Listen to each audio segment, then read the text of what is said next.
Praise the lord. యేసుక్రీస్తు వారి పరిశుద్ధమైన నామంలో మీ అందరికీ వందనాలు శుభాలు తెలియపరుస్తున్నానండి. నోవాహు గారిని జల ప్రళయంలో నుంచి తప్పించిన దేవుడు ఈ లోకంలో నుండి కూడా మనల్ని తప్పించగల సమర్థుడండి. మనము ఈ లోకంలో చిక్కుకొని పోయి ఉన్నామండి. జల ప్రళయంలో ఎలాగైతే పాపుల్లో నుంచి నీతిమంతుడైన నోవాహు గారిని ఎలా దేవుడైతే కాపాడారో, ఈ లోకంలో మనుషులు పాపుల దగ్గర నుంచి దేవుడు మనల్ని కాపాడాలని ఆయన పరిశుద్ధమైన రక్తాన్ని మన కోసం చిందించారండి.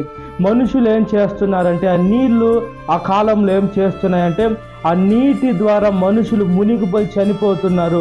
ఈ లోకంలో ఇప్పుడున్నటువంటి మనుషులు ఏం చేస్తున్నారంటే, అన్యాయం చేసి అన్యాయంతోనే మనుషులను చంపివేసేటువంటి మనుషులుగా ఈ లోకంలో ఉన్నారండి. కాబట్టి మనం ఈ లోకంలో చాలా జాగ్రత్తగా ఉండాలండి.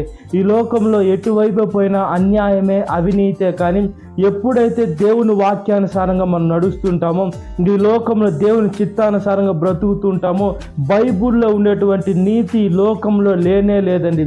ఎలా డబ్బులు సంపాదించాలా, ఎలా కూర్చొని అన్నీ నా దగ్గరికి రావాలని మనుషులు సుఖం కోరుకొని అవన్నీ నా పాదాల దగ్గరికి రావాలని గర్వపు మాటలు మాట్లాడుతున్నారు. కానీ తగ్గింపు మనస్తత్వం, దేవుని దగ్గరికి మనం ఎలా వెళ్ళాలా, దేవుని కోసం మనం ఎలా పాటుపడాలా, ఆయన మన కోసం ఆయన ఈపు దున్నపడింది కాబట్టి మనం ఆయనకి ఏం చేస్తున్నాము, మనం ఎక్కాల్సిన సిలువ దేవుడు ఎక్కాడు కదా, మనం ఆయనకి ఏం ఉపయోగపడుతున్నామని ఆలోచన లేకుండా ఈ లోకంలో అది సంపాదించాలి ఇది సంపాదించాలని ఈ లోకంలో మునిగిపోయేటువంటి మనుషుల గురించి మనం ఆలోచించకుండా మనము దేవుడు తేలనివ్వాలని చూస్తున్నాడు.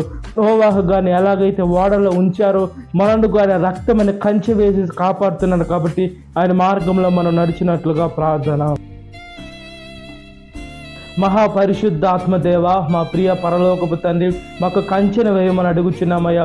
ఈ లోకము నోవాహు గారిని వేసి ముంచి వేయాలని చూసినా కూడా మీరు ఆయనతో మాట్లాడి ఓడను కట్టించి ఆయన మీరు సురక్షితంగా కాపాడినట్లుగా ఈ లోకంలో పాపులు అన్యాయం చేసే మనుషుల దగ్గర నుంచి కూడా మమ్మల్ని సురక్షితంగా కాపాడమని అడుగుచున్నాను.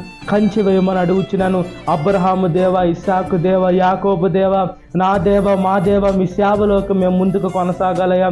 మీరు మాట సెలవిస్తే దాని ప్రకారం ఖచ్చితంగా అవుతుందయ్యా. భూమి ఆకాశం గతించిన నా మాటలు గతించు అని చెప్తున్నారు. దాన్ని బట్టి స్తుతులు స్తోత్రాలయ్యా. ఈ అవినీతి అక్రమాల వైపు డబ్బు కోసం దేనికోసం పాటు పడకుండా మీ మార్గంలో నడిచే మంచి మనసును దయచేయమని, సాతాను శోధన ప్రతి ఒక్క బిడ్డని విడుదల దయచేయండి.